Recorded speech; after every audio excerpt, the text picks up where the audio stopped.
Hello, hello, hi, folks. Welcome. Happy Monday. In hopes that you squeezed more out of your day than the day squeezed out of you. Welcome. Good to see you. Give you a couple of updates today. So, about the t-shirts and curiosity shirts and the other irony shirts.com. I don't know if I've ever actually shared the name, but funny thing happened today. I came to place an order with them, and I can't find my wallet. I'm not kidding. I can't find my wallet. So and truthfully, this would be the first time that I can remember.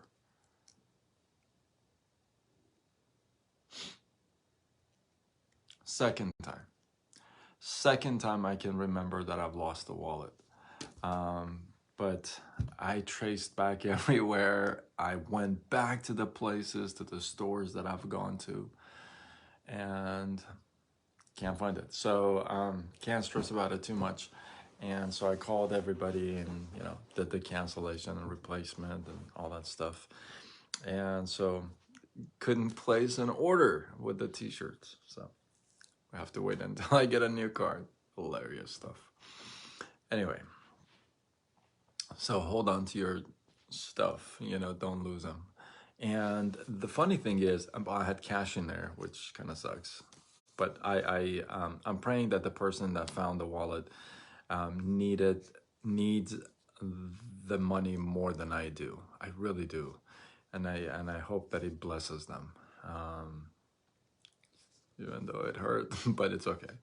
I actually want that. I want them to be blessed, but the funny thing is, when you're trying to do something, there's always something that's thrown at you to test you. Now, there was a period not too long ago that I was very sad. I still am going through some emotions, but I was very sad. I was very down. Everything had happened, and it still, to this day, it still hits me. But and this is a true story. True story. Somebody turns around and tells me, and I was explaining to him, hey, this is what's going on, and he turns around and he goes, hey man, just don't be sad. I was like, wow, thanks for that advice. Dude, I would recommend you give up your day job and go become a motivational speaker or something. Why didn't I think of that? Duh. Yeah. Anyway, obvious, but come on. If somebody's going through that stuff, please don't tell them don't be sad. Okay? That's like the least intelligent thing you can come up with to tell somebody, okay? So, now the Stoics have a very interesting take on being sad or being down or that sort of thing that I want to share with you. There's a story about Marcus Aurelius, and if you don't know him, he wrote he didn't actually write the book, but Meditations by him is the book you want to get. But Marcus Aurelius, there's a story about him that he's crying over a lost tutor. And some of the other Stoic scholars are coming to him and saying, hey, you can't be crying like that over a lost tutor. Come on, don't be crying like that, man. And so his stepfather, Antoninus, says the emperor, his stepfather says, leave the boy alone. Let the boy be a boy, for crying out loud. Meaning, if the boy wants to cry, let him cry. If he wants to be sad, let him be sad. Now, if I stop right there, sorry, my back is itching. If I stop right there, you're probably thinking, well, that's not really stoic, is it? Like you just can't just, well, here's the take. If you're gonna be sad, be sad. If you're gonna be crying, cry. But here's what the Stoics say.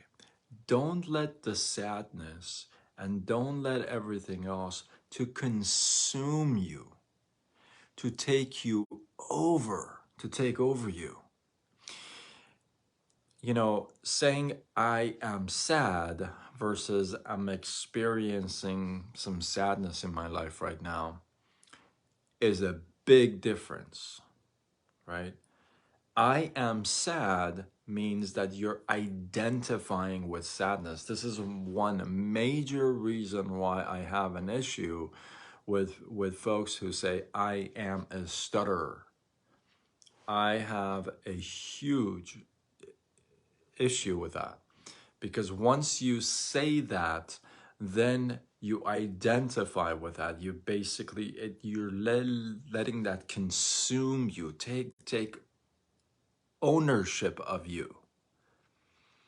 And that's not what you want. That is not what you want, especially when it comes to sadness. If you can let sadness, I'm going to mic drop right here. If you can let sadness and cries and hurt, if you can let all that consume you and take ownership of you, then why can't you let happiness and gratitude and kindness and caring take ownership of you or to consume you? Why can't we have that other side of the spectrum, right? And these are some of the things that I'm just very recently realizing. This is like, I'm talking about a couple weeks. I'm realizing this stuff, right? Like, why is that? If we can let all this stuff, sadness, cries, hurt, disease, broken heart, financial crises, all that stuff, if we can let all that consume us and take just ownership of us, which means takes control of our head, our minds, our thoughts, our emotions, our feelings, our words, our communication. If it takes ownership of us, of our entire being, if you would, then why can't we work on getting kindness, caring, gratitude, love, being a servant leader? I talked about that last night. Why can't we let that stuff consume us or take us over? Something I had to think about. I've been thinking about it all day as I've been preparing for this live. So I encourage you to do that. I encourage you, if you're gonna be sad, be sad. If you're gonna cry, cry. If you're gonna, I don't know, bang your head against the wall a little bit because of something happened, then, but don't get stuck there. That's not a position you want to get stuck. I posted a post about it. You know, I had to get out of that. It was consuming me. It was really consuming me, and I had to start working on myself. And like I say all the time, work in progress. You know, but meditating and starting to read and just going back to the gym again, and you know, just doing the positive stuff, right? Because I rather have all this stuff take ownership of me. I love that owner versus This guy over here, right? So hopefully you guys got some love, some inspiration, some value. Hopefully share some thoughts, feedback, your takeaways, drop them down in the comments below. Let this feed grow. If you feel like this was worthy of sharing, do what you got to do. Spread the love. And until tomorrow, when we do it all over again, much love.